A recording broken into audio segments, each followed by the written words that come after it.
तो ये करोड़ों का कारोबार शराब माफियाओं द्वारा किया जा रहा है और जमानिया भदौरा क्षेत्र के तमाम रईस लोग इसमें शामिल हैं, अपराधी गिरोह शामिल हैं। अगर ठीक से इसकी जांच हो तो उसमें बातें आएंगी। पैमाने पे फर्जी बिजली का बिल लोगों के पास ऐसे ही बिना किसी रीडिंग के भेजा जा रहा है और वो 10,000 20,000 से लेके 1 लाख 1.5 लाख तक। पंजाब में, दिल्ली में, कर्नाटक में 200 यूनिट 300 यूनिट फ्री बिजली मिलती है। यहाँ जमानिया में जैसे हम लोग देख रहे हैं, दबंग हैं, ताकतवर लोग हैं, गाँव में भाजपा से जुड़े हुए लोग, वहाँ छापेमारी नहीं होती। ये मुगल सराय से लेके पटना तक शराब माफिया उत्तर प्रदेश से ट्रेन में शराब लाद रहे हैं और पटना के आसपास चेन पुलिंग करके उतार ले रहे हैं। वो ट्रेन भी धीना के पास रुकी थी, वहाँ शराब चढ़ाई गई थी उस ट्रेन में। 2 RPF जवानों ने उनका विरोध किया था तो उनकी हत्या करके ट्रेन के नीचे फेंक दिया गया। नमस्कार, मैं विशाल मौर्य, आप देख रहे हैं गोल्डन वर्ल्ड भारत में। हम अभी मौजूद हैं तहसील के सामने जो रामलीला मैदान है। यहाँ पे आप देख पा रहे हैं कि काफ़ी भीड़ है, महिला, पुरुष, बुजुर्ग, माता बहनें उपस्थित हैं।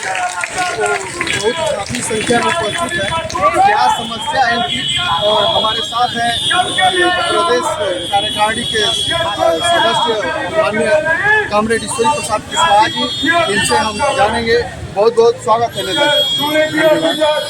किस लिए यहाँ पे आप लोग इकट्ठा हुए, क्या मांग है आपकी सरकार से? असल चुनाव बाद हम लोग गाँव में पूरे इलाके में घूमे, उसमें बिजली से संबंधित बहुत बड़ा सवाल हर गाँव में उभर के आ रहा था और इसमें लोग फर्जी बिजली बिल, मीटर नहीं है या मीटर बिजली तार से जुड़ा ही नहीं है, तो बड़े पैमाने पे फर्जी बिजली का बिल लोगों के पास ऐसे ही बिना किसी रीडिंग के भेजा जा रहा है और वो 10,000 20,000 से लेके 1 लाख 1.5 लाख तक पहुँच गया है। तो उनकी देने की स्थिति ही नहीं है, कोई आमदनी का जरिया ही नहीं है। इसके लेकर के कि बिजली की जो इतनी भारी अनियमितता है, जो बिल वसूली का जो पूरा ये सब धंधा है, तो इसके खिलाफ हम लोग आज यहाँ पे रामलीला मैदान में बिजली विभाग के खिलाफ प्रदर्शन कर रहे हैं। ये बात आप जिस प्रदेश कार्यकारिणी के सदस्य हैं, हमेशा गरीबों मजदूरों की आवाज़ को उठाते रहते हैं। कभी बिजली की समस्या पे, कभी किसान की पेंशन को लेकर के, कभी तमाम समस्याएं हैं जो हम मतलब दर्जनों समस्या को हम गिना नहीं पाएंगे। हमेशा गरीब मजदूरों की आप आवाज़ उठाते रहते हैं। ये समस्या आपको अकेले अधिकारी से बैठ कर भी बात कर सकते हैं? नहीं, अधिकारी से भी बात इन सब समस्याओं पर हम लोग समय समय पर किए हैं और उनके पास दर्द भाषते हैं तमाम सारी। तो ये तो अब अकेले बात करने के बाद लगा कि इस तरह नहीं समस्या का समाधान होगा, बात आगे नहीं बढ़ेगी, तो इसलिए हम लोग यहाँ हैं। और अधिकारी का ये सब मामला ही उसके बस का नहीं है, उससे ऊपर सरकारों से भी जुड़ा हुआ मामला है। जैसे आज की तारीख में पंजाब में, दिल्ली में, कर्नाटक में 200 यूनिट 300 यूनिट फ्री बिजली मिलती है। यहाँ उत्तर प्रदेश में, पूर्वांचल में जो भारी तबाही है, गरीबी है, गरीबों का पलायन है यहाँ से, और यहाँ पर कोई बिजली माफी नहीं है। और बड़ी आबादी के पास, किसान के पास भी सीजनल आमदनी है और जो भूमिहीन गरीब है उनके पास कोई आमदनी का जरिया ही नहीं है, कोई आमदनी नहीं है। जो महीने में 2 दिन 4 दिन मजदूरी मिलती है तो उससे किसी तरह बाल बच्चों का पेट पाल रहे हो, नमक रोटी और मार भात खिला के।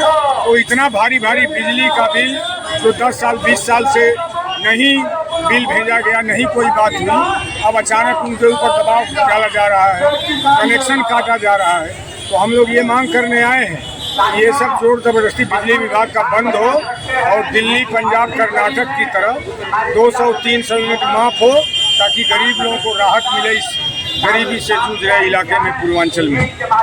इसके लिए और क्या क्या प्रक्रिया यहाँ पे तैयार की गई है? किस अधिकारी से बात की जाएगी, ज्ञापन दिया जाएगा और क्या क्या किया जाएगा? देखिए, आज का जहाँ तक सवाल है तो अभी हम लोग यहाँ पे बातचीत कर रहे हैं और अधिशासी अभियंता जमानिया यहाँ आने वाले हैं। उनसे गांव-गांव की जो समस्या हम लोग इकट्ठा किए हैं, फर्जी बिजली बिल का, गरीब बस्तियों में प्रॉपर ट्रांसफार्मर नहीं है, बिजली जाती ही नहीं है, बल्ब जलता है न पंखा चलता है, लेकिन बिजली बिल लगातार बढ़ रहा है। तो इन तमाम समस्याओं पे भी, और जो बिजली बिल फ्री करने का मामला है 200-300 यूनिट, इस पे राष्ट्रपति को संबंधित ज्ञापन हम लोग देंगे और यहाँ लोकल अधिशासी अभियंता को ज्ञापन देंगे। और इसके बाद ये तो अभी हम लोग शुरू किए हैं, इसके बाद इस आंदोलन को, क्योंकि गरीबों की स्थिति ही नहीं है और ये लड़ाई चलेगी आगे, तो हम लोग गाजीपुर में जेल भरने तक जाएंगे और इसको निष्कर्ष तक पहुँचाएंगे इस आर पार की लड़ाई को।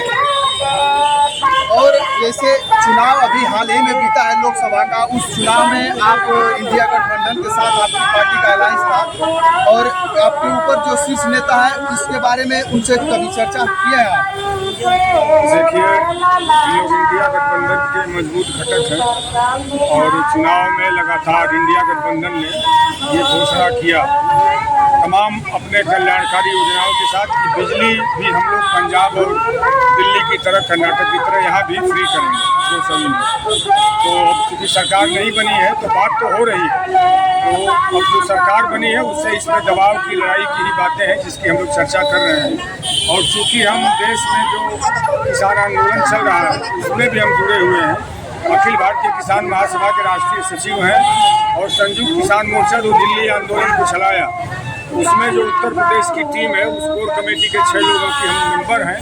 तो इसके नाते इस पे हम लोग गंभीर हैं और जो बिजली बिल पार्लियामेंट में पेंडिंग है, बिजली बिल 2022 निजी हाथों में बिजली को देने के लिए, तो हम लोग इसका भी पूरे देश में विरोध कर रहे हैं, उत्तर प्रदेश में विरोध कर रहे हैं कि बिजली को निजी हाथों में न दिया जाए, सरकार जिम्मेदारी जवाबदेही ले। और जो भी यहाँ जमानिया में जैसे हम लोग देख रहे हैं दबंग हैं, ताकतवर लोग हैं, गाँव में भाजपा से जुड़े हुए लोग, वहाँ छापेमारी नहीं होती है।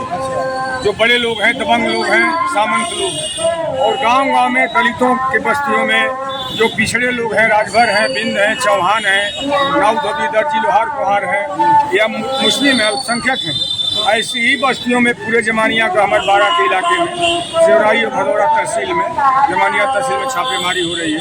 तो इन बातों को भी हम लोग उठा रहे हैं और इस दिशा से भी प्रशासन से हम लोग बात कर रहे हैं कि ये गुंडागर्दी है, ये जोर जबरदस्ती है, इसमें इसका कार्रवाई नहीं है।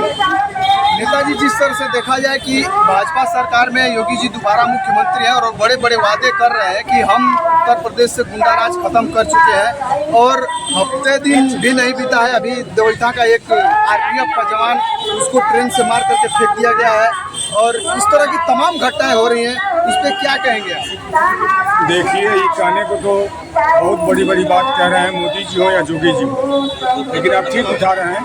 देवैथा के वो जावेद और तरारी भोजपुर के प्रमोद, 2 आरपीएफ के जवान जो मुगल सराय में तैनात थे, अब इनकी हत्या करके और ट्रेन के नीचे फेंक दिया गया था। जो अब इस देश में हमारा जवान सुरक्षित नहीं है, उसमें यही बात मैं कह रहा हूँ आपसे, यही बात मैं आपसे कह रहा हूँ कि बताइए कि आरपीएफ का जवान रेल में यात्रा करते समय उनकी हत्या कर दी जा रही है, ड्यूटी वही कर रहे हैं।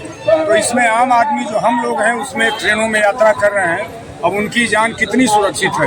और लगातार उत्तर प्रदेश में, इसमें भी आज खबर आई, शायद कल की ये घटना हो, पुलिस एक कहानी गढ़ दी है कि बिहार के कई जगहों से, तो कौन शरीफ है पटना के पास, वहाँ से और कहाँ से 4 नौजवानों को पकड़ के ले आए हैं और यहाँ पे जहाँ पे प्रमोद की लाश मिली, जावेद की लाश मिली है, वहाँ पे वो गोली चलाए हैं, पैर में एक गोली लगी है। जबकि हम लोगों को ये सुनने में बातें आ रही कि ये मुगल सराय से लेके पटना तक शराब माफिया उत्तर प्रदेश से ट्रेन में शराब लाद रहे हैं और पटना के आसपास चेन पुलिंग करके उतार ले रहे हैं। वो ट्रेन भी धीना के पास रुकी थी, वहाँ शराब चढ़ाई गई थी उस ट्रेन में, और 2 आरपीएफ जवानों ने उनका विरोध किया था, तो उनकी हत्या करके ट्रेन के नीचे फेंक दिया गया। तो ये करोड़ों का कारोबार शराब माफियाओं द्वारा किया जा रहा है और जमानिया भदौरा क्षेत्र के तमाम रईस लोग इसमें शामिल हैं, अपराधी गिरोह शामिल हैं। अगर ठीक से इसकी जांच हो तो उसमें बातें आएंगी। तो पूरे प्रदेश में हम देख रहे हैं कि हमारी बच्चियां हों, महिलाएं हों, रोज बलात्कार और हत्या हो रही है, तमाम गरीबों के घर बुलडोज किए जा रहे हों। तो इस तरह ये मैं हर बार सांप्रदायिक एंगल से उसको हिंदू मुस्लिम बना के चीज़ों को करने की ये सरकार कोशिश कर रही है। तो हम लोग लगातार इसके खिलाफ लड़ रहे हैं। और जोगी जी जो भी ये कर रहे हैं लोगों के दिल दिमाग में बन रहा है। और इनकी उल्टी गिनती चुनाव से शुरू हो गई है लोकसभा की। अभी 10 विधानसभा के चुनाव होने हैं, उसमें भी इनको एक भी सीट मिलने नहीं जा रही है। और जो 27 में यहाँ विधानसभा का चुनाव है, जोगी जी हमेशा के लिए, भाजपा हमेशा से उत्तर प्रदेश में विदा होने वाली है। ये गरीब मजदूर किसान सारे लोग इनसे आगे जा गए हैं। कितने दिन हिंदू और मुसलमान और पाकिस्तान और हिंदुस्तान करके कब्रिस्तान और ये शमशान करके चलाएंगे चीज़ों को। लोगों के पास रोटी चाहिए, रोजगार चाहिए, परिवार चलाने के लिए धंधा चाहिए, ये सब कुछ है नहीं। लगातार ये सब चीज़ें खत्म हो रही हैं। आप देख रहे हैं कि आरक्षण पे हमला बोले हुए हैं। 69,000 शिक्षक भर्ती में वो 18,000 दलित और पिछड़ों को सीट मिली होती है आरक्षण से, लेकिन ये चोरी कर ली है। और अब नए सिरे से हाई कोर्ट ने आदेश दिया है। सुप्रीम कोर्ट के माध्यम से इन्होंने वो आरक्षण पे, उसी में आरक्षण की बात क्रीमी लेयर का करके, तो तमाम तरीके से गरीबों को बांटने का, उनको आपस में लड़ाने का कर रहे हैं। लेकिन जो दलित गरीब के बीच में नेता हैं वो चीज़ों को समझ रहे हैं। और इसीलिए अभी 21 अगस्त को पूरा भारत बंद था, हम लोग भी उसमें शामिल थे। तो एक लड़ाई इस दिशा से भी कि नौकरियों पे जो गरीबों के डाका है, गरीबों को जो नौकरी मिलनी चाहिए, आरक्षण मिलना चाहिए, पढ़ाई मिलनी चाहिए, दवाई मिलनी चाहिए, उस पर जो डाका है उस पर भी हम लोग संजीदा है। और बड़ी लड़ाई बने। यहाँ भी देख रहे हैं आप, बिजली के सवाल पे हजारों लोग इस रामलीला मैदान में आए हैं और हजारों लोग आए हैं और ये लोग अपनी बात कर रहे हैं। बिजली विभाग या सरकारों को ये बात सुनाई नहीं दे रही है, तो हम लोग यहीं से लखनऊ और दिल्ली को सुनाएंगे, इन विभागों को भी सुनाएंगे। हर विभागों में लूट है, भ्रष्टाचार है, तो लड़ाई जारी है। चलिए ठीक है, हम यहाँ पे चर्चा कर रहे थे नेता ईश्वरी प्रसाद कुशवाहा जी हैं। हम अपने साथी से चाहेंगे कि थोड़ा घुमा करके इस भीड़ को दिखाएं कि कितनी संख्या में यहाँ पे किसान, मजदूर, महिला, पुरुष इकट्ठा है और अपनी समस्या को रखने के लिए यहाँ पे पत्र के माध्यम से एसडीएम को, बिजली विभाग के अधिकारी को देंगे और सुनाएंगे, अपनी मांग को रखेंगे और किस हद तक इस मांग को अधिकारी कर्मचारी पालन करते हैं और कहाँ तक इसको धरातल पर उतारने का प्रयास करते हैं। बने रहिए गोल्डन वर्ल्ड भारत के साथ। फिर मिलेंगे अगली वीडियो में। वीडियो को लाइक करिए, शेयर करिए, चैनल को सब्सक्राइब करिए। जय हिंद, जय भारत।